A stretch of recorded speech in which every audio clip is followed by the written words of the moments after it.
Bismillahirrohmanirrohim. Assalamualaikum warahmatullahi wabarakatuh. Halo anak-anak hebat, bagaimana kabarnya? Semoga selalu sehat ya. Pada pertemuan hari ini, kita akan belajar tema 3 muatan IPS subtema 1.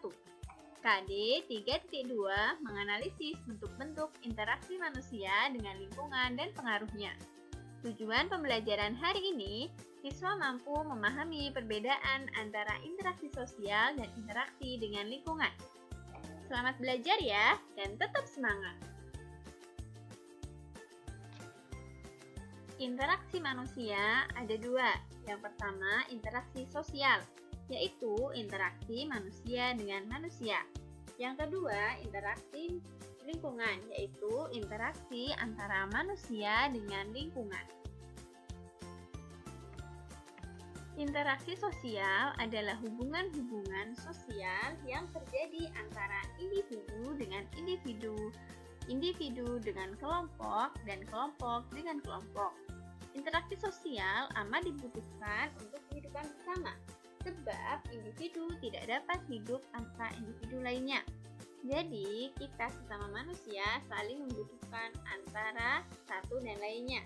Kita tidak mungkin bisa hidup sendiri di dunia ini, jadi kita harus membutuhkan orang lain. Syarat terjadinya interaksi sosial. Yang pertama, terdapat lebih dari satu orang. Jadi, interaksi sosial itu bisa terjadi jika terdapat lebih dari satu orang. Misalnya kalian dengan teman kalian, kalian dengan keluarga kalian. Syarat yang kedua yaitu ada komunikasi dua arah. Misalnya kalian sedang berbicara dengan keluarga kalian, kalian sedang bermain dengan teman kalian.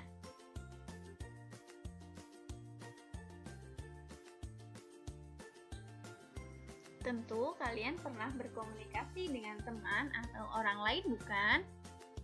Misalnya bersalaman, mengikuti perlombaan, bermain bersama teman, dan lain sebagainya.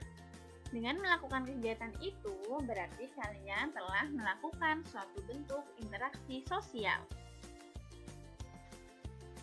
Tahukah kalian, manusia tidak hanya berinteraksi dengan sesama manusia.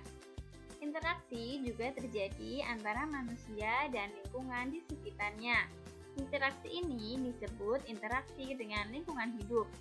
Interaksi antara manusia dan lingkungan hidup terjadi secara alami. Contohnya, budidaya padi, bercocok tanam, memancing ikan, mendaki gunung, dan lain sebagainya. Contoh interaksi yang terjadi di lingkungan sekitar kita. Misalnya, keluarga sedang bergotong royong membersihkan lingkungan tempat tinggalnya. Interaksi sosial yang terjadi adalah interaksi antara anggota keluarga. Interaksi lingkungan hidup yang terjadi adalah interaksi antara manusia dengan tumbuhan dan air. Contoh interaksi yang kedua yaitu interaksi antara warga masyarakat yang sedang membuat selokan. Nah, interaksi lingkungan hidup yang terjadi adalah interaksi antara manusia dengan tanah yang digali. Kemudian interaksi sosial yang terjadi, interaksi antara warga masyarakat yang bergotong royong membuat selokan. Nah, demikian pembelajaran hari ini. Semoga bermanfaat.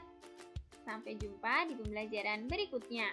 Wassalamualaikum warahmatullahi wabarakatuh.